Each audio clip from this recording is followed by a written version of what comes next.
Bonjour, bonsoir, tout dépendra de laquelle vous regarderez cette vidéo. On se retrouve aujourd'hui pour une vidéo que j'ai vraiment choisie au dernier moment parce que j'allais dire bonne année, pas du tout, on s'est déjà vu. Mais en fait, on est quand je tourne le 23 janvier.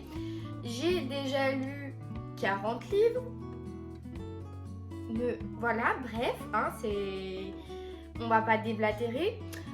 Mais du coup, mon dilemme était le suivant, c'était est-ce que je fais là un EB de lecture et j'en refais un autre la semaine prochaine en fin de mois pour dire voilà, là je vous présente la moitié des livres, genre je fais un bilan en deux parties, je fais première partie, je présente 20 livres, la semaine prochaine je présente le reste. Je me dis ça fait un peu bizarre. Donc c'est mon cher et tendre qui m'a apporté la solution, la solution de vie, faut pas pousser, on va pas non plus surbooster son ego, mais il m'a dit au pire tu tentes un bilan avec tous tes livres. Et par exemple, tout ce qui est suite de série, on passe vraiment très rapidement dessus sans rentrer dans le détail. Et les livres qui t'ont pas marqué, t'en parles vite fait. Et les livres qui t'ont vraiment plu, tu t'attardes un peu dessus. Donc je pense que je ferai cette option. Donc la semaine prochaine, il sortira sans doute le dimanche et pas le samedi. Je sais pas encore, donc voilà, je préfère prévenir, ce sera peut-être le dimanche. Mais du coup, il y aura un bilan. J'avais dit qu'il y aurait plus de bilan, mais je vais essayer des bilans avec différents formats et tout. On verra, parce que comme début janvier il y a eu quand même le bilan plus les deux vidéos top flop, ça s'est un peu étalé. Donc voilà, s'il n'y aurait pas eu tout ça, peut-être qu'en février du coup il y aura un update de moitié de mois et un bilan à la fin plus léger, on verra. Mais du coup, il a fallu trouver une idée pour aujourd'hui. C'est une idée qui me trottait depuis un petit moment. Parce que du coup, si vous êtes sur Twitter, je ne dirai pas X. Je le mettrai par principe dans le titre parce que voilà, l'algorithme. Mais sur Twitter, maintenant, il y a des communautés. Donc vous avez des communautés dans vos fils d'actu. Vous pouvez voir des tweets popés, que vous soyez dedans ou non. Et il y en a pour tout, il y en a pour la cuisine, il y en a pour les problèmes de filles, il y en a pour les mecs débiles, il y en a pour le sport et il y en a pour la lecture. Et moi j'ai rejoint la communauté qui s'appelle le club de lecture, donc c'est l'une des deux je crois plus grosse, il y en a une qui s'appelle une autre qui s'appelle la bibliothèque, bref. Et du coup dedans les gens posent souvent des questions voilà, relatives à la lecture, des conseils lecture, des choses plus globales. Et je me suis dit pourquoi pas faire une sorte de FAQ où je vais sur cette communauté, je prends des tweets au hasard et j'y réponds évidemment des questions assez pertinentes qui peuvent aussi vous aider, comme par exemple des conseils pour les fans de lecture ou des trucs comme ça. Parce que du coup avec mon nombre d'abonnés, je me sens pas encore légitime à faire une FAQ personnelle, mais du coup je me déclare un peu sur une fausse FAQ sur le thème de la lecture avec le petit côté réseaux sociaux, ça peut être sympa. Donc écoutez, ma foi c'est parti. Donc j'ai pris ma tablette parce que normalement c'est sur mon téléphone que je scrolle, mais comme je filme avec, voilà. Donc s'il y a des reflets de la tablette dans mes lunettes, je suis désolée. Je vais faire une dizaine, quinzaine de questions maximum, comme ça me permet de pouvoir peut-être m'attarder ou pas du tout, vraiment s'il y a des choses un peu plus ironiques, on verra. Mais du coup c'est parti, j'essaierai de faire en sorte de vous insérer des questions en dessous pour que voilà, ce soit plus interactif entre vous et moi. Donc la première, je flouterai bien sûr les noms, les pseudos et tout, parce que voilà, des fois il peut y avoir des trucs un peu dérangeants, puis on n'est pas là pour, j'ai pas le consentement de chaque personne qui pose des questions, donc on fait ça un peu dans l'anonymat mais pas trop. Donc premier tweet. Salut, est-ce que vous avez relu en étant adulte Le Petit Prince? Pour moi ce livre est une énigme MDR, je n'ai jamais réellement compris le sens, je l'ai relu là à 27 ans et toujours de ce même avis. Alors c'est une question que je trouve plutôt pertinente pour commencer, parce que je n'aime pas Le Petit Prince. Voilà, je trouve, c'est un des livres que je n'aime pas du tout. Je vais pas dire que je trouve ça surcoté, parce que on dit surcoté pour des romans de Tessie, on dit pas surcoté pour Le Petit Prince. Mais c'est vrai que je rejoins la personne parce qu'elle a 27 ans, on a quasiment le même âge. Et moi, je n'ai jamais compris la hype ou l'intérêt qu'il y a autour du Petit Prince. Je trouve ça niais. Je trouve ça... je sais pas, je veux pas dire que c'est sans fond, mais ou alors c'est parce que comme la personne le dit, elle a pas compris le sens et moi non plus je l'ai pas compris, mais le gamin il va s'émerveiller sur la rose et sur les couchers de soleil et il va se prendre le chou avec le businessman ou je sais plus qui, je sais plus quoi. Je pense qu'il y a une morale, que c'est peut-être un conte philosophique, mais j'avoue que c'est un livre pour lequel je suis totalement passée à côté, que j'ai 8, 12, 15, 27, 28 ans, je pense qu'à 40 ans j'aurai le même refrain. Donc voilà, n'hésitez pas à me dire en commentaire vous si Le Petit Prince c'est pour vous un classique indéniable de la littérature française.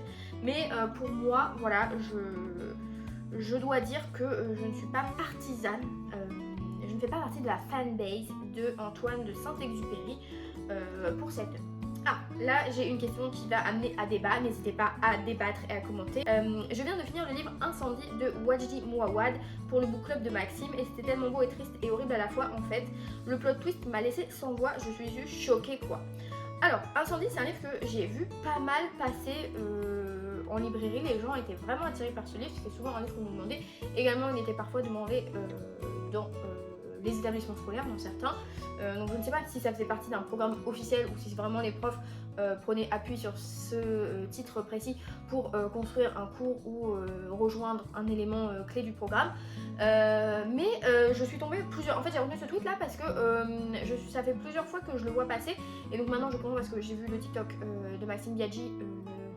Maxime Biaggi est trop mignon, qui parle de lecture doublement trop mignon. Mais après ça va ramener des gens pas forcément mignons. Bref, du coup c'est un livre qui lui avait été recommandé, donc c'est pour ça qu'il avait sélectionné ce livre pour son espèce de book club entre guillemets. Et c'est un livre que j'ai vu du coup plusieurs fois passer sur Twitter là récemment. Et tout le monde souligne le plot twist. Donc je vous avoue que je ne sais pas quand penser, je ne l'ai pas lu. Mais du coup je vais aller lire le résumé avec vous. Voilà, vraiment c'est interactif, c'est vraiment de la coopération cette vidéo. Et comme ça je vais voir si ça me botte. Parce que de mes souvenirs c'est un livre qui est pas très gros. Donc ça peut vite se caler peut-être. Hop, incendie, machin. Oui, la couverture n'est pas très belle. Je vous la mettrai quelque part, mais elle n'est pas très belle. Après, ce que je vois, c'est que c'est un tome 2, visiblement. Livre 2 sur 4 du Sang des Promesses. Donc, est-ce qu'il faut vraiment avoir lu le premier? Je ne sais pas. Le résumé. Alors, lorsque le notaire Lebel fait aux jumeaux Jeanne et Simon Marouane la lecture du testament de leur mère Lawal, il réveille en eux l'incertaine histoire de leur naissance. Qui donc fut leur père et par quelle odyssée ont-ils vu le jour loin du pays d'origine de leur mère? En remettant à chacun une enveloppe, destinée l'une à ce père qu'ils croyaient mort et l'autre à leur frère dont ils ignorent l'existence, il va les plonger dans l'aveu de l'irréparable. Bah écoutez, ça m'a l'air d'un petit peu secret de famille, donc pourquoi pas. Là je vois qu'Amazon nous indique 169 pages, donc ça a l'air relativement court. Je vais à la librairie en fin de semaine, donc je demanderai à mon collègue, je crois qu'il l'a lu. Et s'il préconise de lire le premier, enfin les 4 dans l'ordre, ou si le incendie peut être lu indépendamment. Mais écoutez, guettez parce qu'un jour, peut-être dans un bilan, il apparaîtra et on reviendra sur ce fameux plot twist. Est-ce qu'il sera fou de fou? On verra. Hop, une petite question comme ça pour surfer sur la vague. Il y en a qui ont lu le Comte de Monte Cristo aussi. Non, voilà, c'est hop, allez hop. Elle a fait des études de lettres pendant des années, elle a pas lu le Comte de Monte Cristo. J'ai pas vu le film non plus parce que je veux lire le livre avant. Mais du coup, ça fera sans doute teasing l'objet d'un futur concept de vidéo. Donc le Comte de Monte Cristo sera lu cette année en 2025, je le dis ici. Mais bref, voilà, tout ça pour dire, je l'ai pas lu, mais j'attends à ce que ce soit vraiment génial. Alors, A Little Life, je vais le laisser de côté et lire petit à petit parce que si je lis ce livre en une fois, je ne vais pas survivre. A Little Life, c'est... je crois que c'est un livre dont j'ai déjà parlé en vidéo. Je sais plus quand, mais c'est le livre avec le mec qui chiale sur la couverture là, qui paraît, qui est le livre qui détruit les âmes. On nous a déjà sorti ce refrain pour Betty. Est-ce qu'on a chouné ici? Pas du tout. Le liquide lacrymal n'est pas sorti de ses yeux sublimes. Déjà d'une.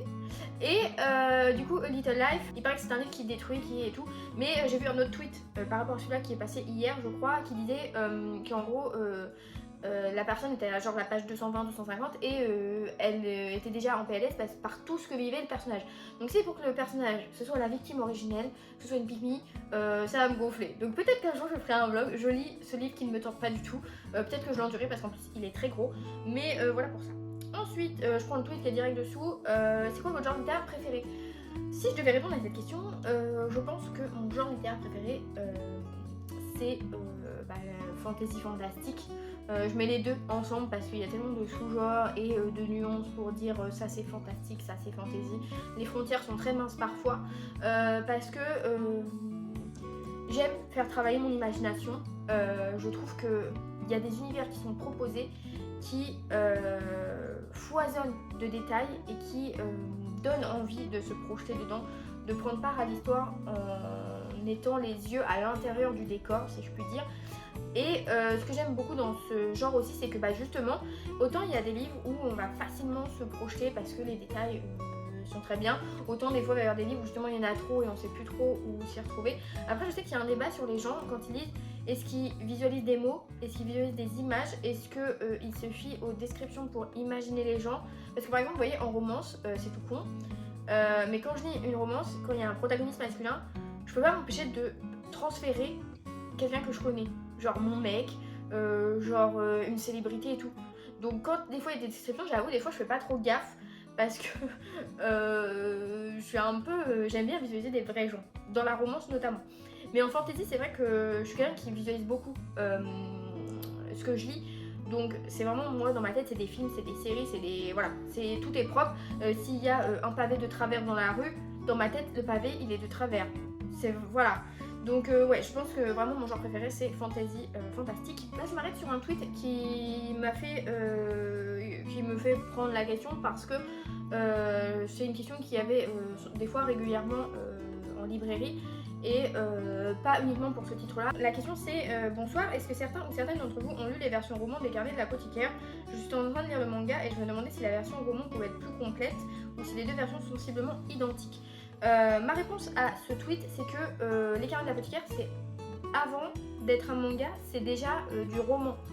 Ça a été publié en épisode ou un truc comme ça. Enfin, c'était d'abord du récit pur et dur et ça a été ensuite adapté en manga. Donc si vous commencez par le manga et que après vous voulez, vous pensez lire le roman dans l'optique, c'est un roman, j'aurai forcément plus de détails comme quand on voit un film et qu'après on lit le bouquin, je suis pas sûre que ce soit la chose à faire parce que du coup le manga vient pour le coup après le livre. Donc je pense que si vous lisez le livre, vous aurez vraiment l'impression de lire le manga, sachant qu'il me semble qu'également un tome regroupe plusieurs tomes du manga. Donc voilà, c'est juste la petite précision sur les Carnets de l'apothicaire, parce que je sais que c'est une série qui est assez en vogue, qui est plutôt pas mal. Voilà, si ça peut vous éclairer, si vous étiez tenté par celle-ci, voilà tout ce que je peux vous dire. On en vient à la question que j'ai citée en exemple tout à l'heure. Je suis en panne de lecture, si vous avez des recommandations, s'il vous plaît, ça pourrait me sauver. Ma réponse pour les pannes de lecture, c'est de soit vous tourner vers un livre que vous avez déjà lu et que vous affectionnez particulièrement, comme ça peut vous remettre un petit pied à l'étrier avant de repartir au pas, parce que vous lisez une valeur sûre. Si c'est une série, c'est mieux parce que ça veut dire que vous allez lire un tome, vous allez avoir envie de vous replonger dans l'univers et donc de les enchaîner. Après c'est sûr, encore une fois, si vous prenez des séries interminables, faut peut-être pas pousser, mais si vous prenez des trilogies ou des choses comme ça, et sinon peut-être de vous tourner vers des one-shots plutôt que de se relancer dans une série. En panne de lecture, généralement quand j'en ai une, soit je me tourne vers du young adulte parce que je me dis ça va être écrit gros, ça va être facile à lire, ça va aller tout seul. Sinon je vais me tourner vers je pense que les romances aussi, si vous êtes adepte un petit peu de ça et que le smut pour certains ne vous fait pas peur, les romances c'est très léger, ça se lit très vite. On verra combien j'en ai en février parce que février est le mois de l'amour, on va lire que des romances, oh là là là là, ça va être salé, ou épicé, on ne sait pas.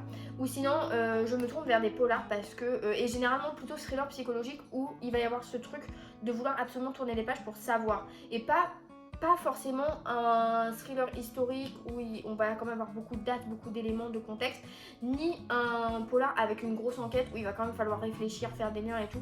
Donc plutôt thriller psychologique, voilà, pour me remettre si vraiment des fois je sens que j'ai lu 2 livres qui m'ont un peu essoufflé, je me tournerai vers des one-shot young adultes ou vers une romance qui peut potentiellement me plaire ou un polar qui va se lire tout seul. Lisez Rien n'est vrai. J'en ai pas encore parlé ici, j'en ai parlé que sur Insta, mais Rien n'est vrai, ça c'est tout seul. Vraiment en 3 heures je l'avais plié, donc peut-être que je l'ai vite, mais quand même très bon conseil. Du coup voilà, les pannes de lecture, c'est pas, il faut pas le voir comme une sentence irrévocable. Votre flambeau n'est pas éteint. Il y a juste peut-être quelques braises à raviver. Il faut juste trouver la lecture. Au pire, essayez-en plusieurs. S'il y a plusieurs livres qui vous font envie, lisez 3-4 chapitres, voir si vous rentrez dedans. Puis si sur 3 livres, vous lisez 3-4 chapitres, vous les posez, vous les regardez tous les 3, vers lequel vous avez en plus envie de savoir. Moi des fois c'est ce que je fais quand il y a plusieurs livres qui m'attirent, genre je commence les 3, ou les 4, ou les 5, ou peu importe. Et après j'enchaîne avec celui qui m'attire le plus. L'autre je laisse de côté pour la suite parce qu'il m'a intéressé mais pas autant que celui que je vais choisir. Donc voilà, c'était un peu fouillé comme explication mais je pense que c'est pertinent. Question très fun, très hilarante parce que vraiment c'est pas pour moquer de la personne mais il faut quand même être dans un sacré déni avec des sacrées œillères pour poser cette question. Pensez-vous qu'il y a eu ou a des écrivains qui font ce métier en plus grande partie pour l'argent? Un auteur ne fera jamais ce métier pour s'enrichir. Je pense qu'être auteur, c'est un métier passion. C'est comme libraire, et encore libraire, tu gagnes des sous. À moins d'être un monstre des ventes. Mais l'auteur, dans la chaîne du livre, n'est pas le maillon le plus fort. Ce que touche l'auteur pour le travail fourni, souvent gargantuesque, de l'écriture, du processus, est plus que sous-payé. Il touche une cacahuète, vraiment il touche un Twinnuts par rapport au gros monstre éditorial qui s'enrichit vraiment sur ce dos.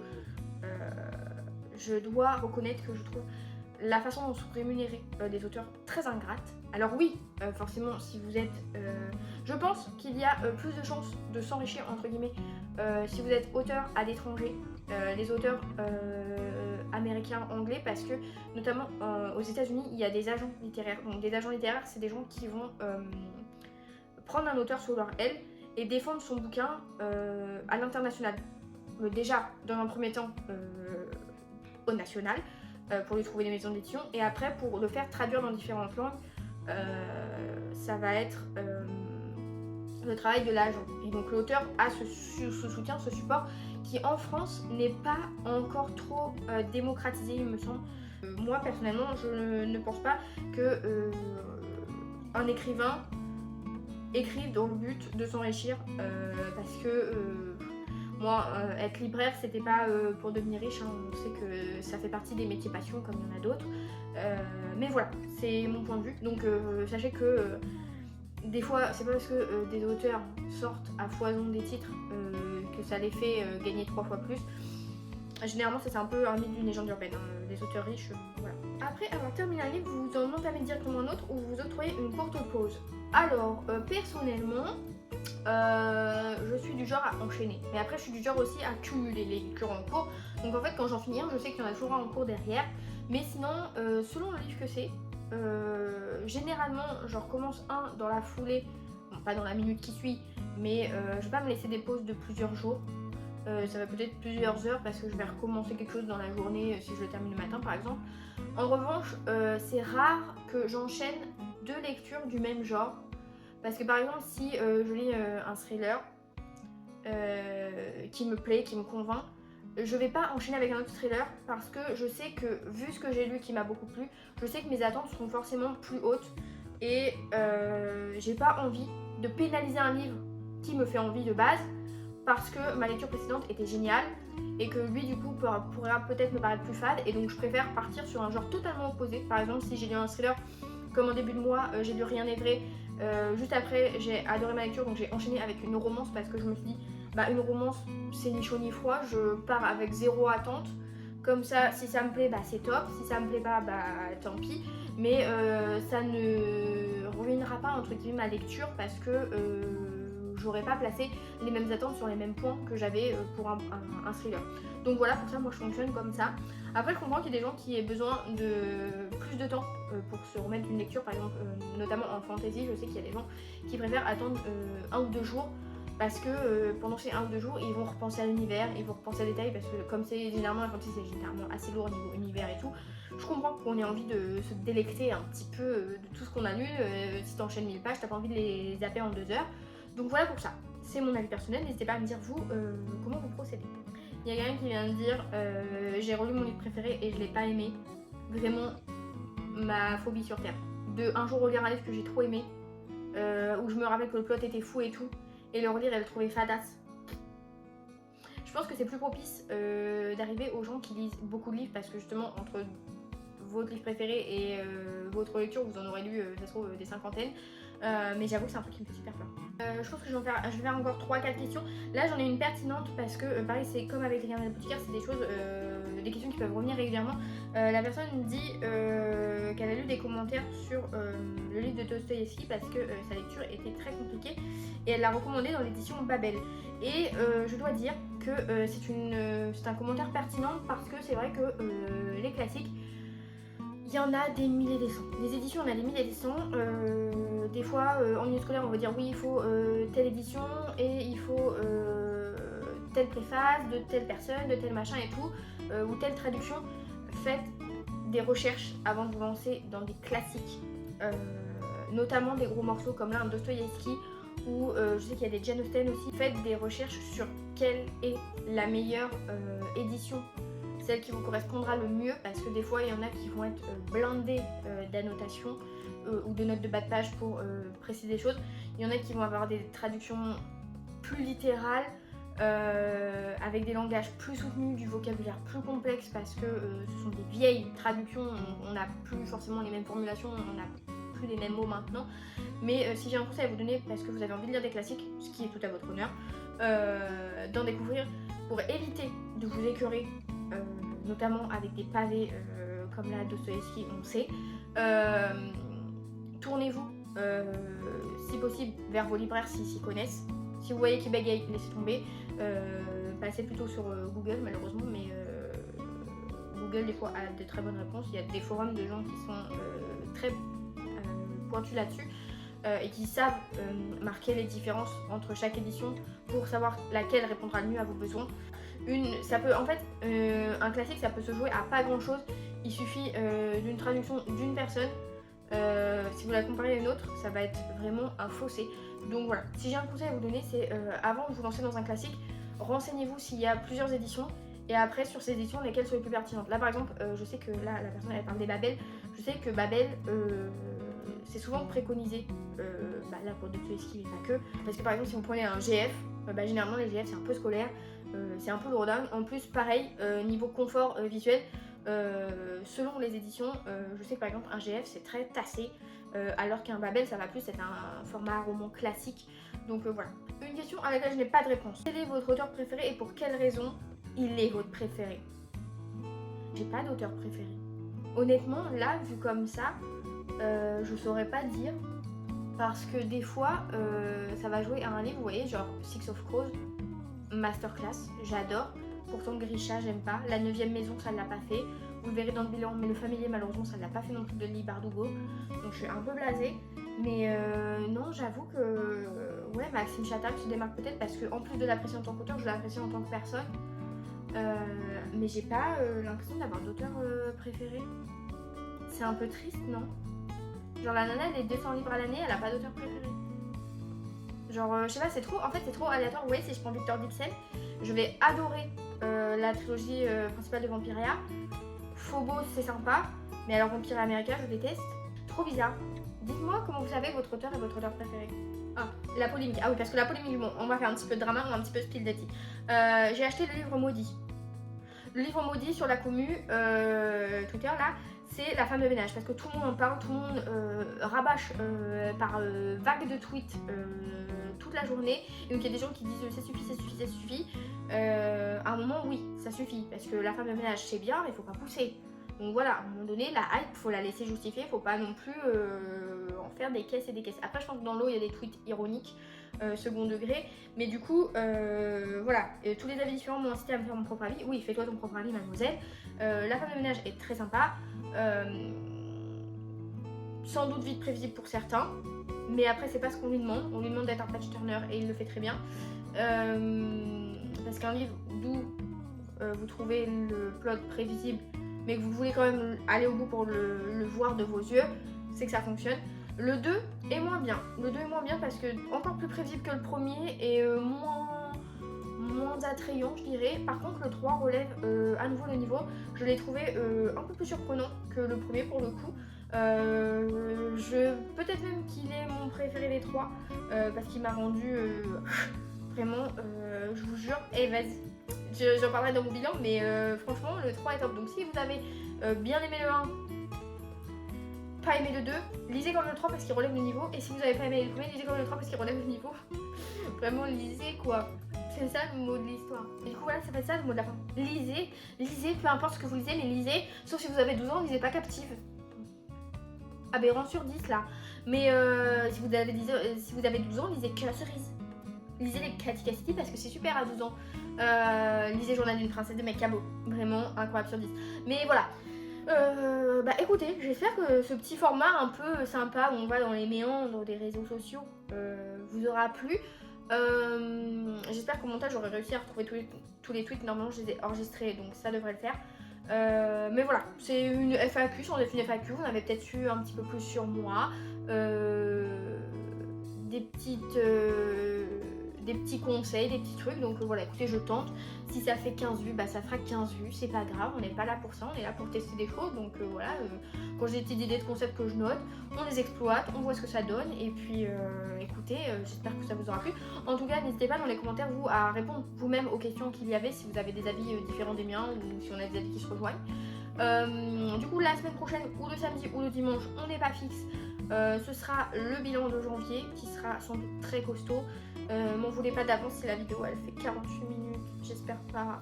Idéalement j'aimerais qu'elle en fasse 30. C'est illusoire, c'est vraiment utopique, c'est vraiment impossible. Mais bref, je ferai en sorte d'être pertinente. J'espère l'avoir été aujourd'hui. Je vais aller continuer de lire parce que comme ça, plus je lis, plus je me justifie des éventuels achats que je ferai samedi à la librairie. J'espère que vous, vos lectures de ce mois de janvier, de cette semaine d'aujourd'hui sont belles. Sur ce, je vous souhaite de belles lectures et je vous dis à la prochaine. Salut!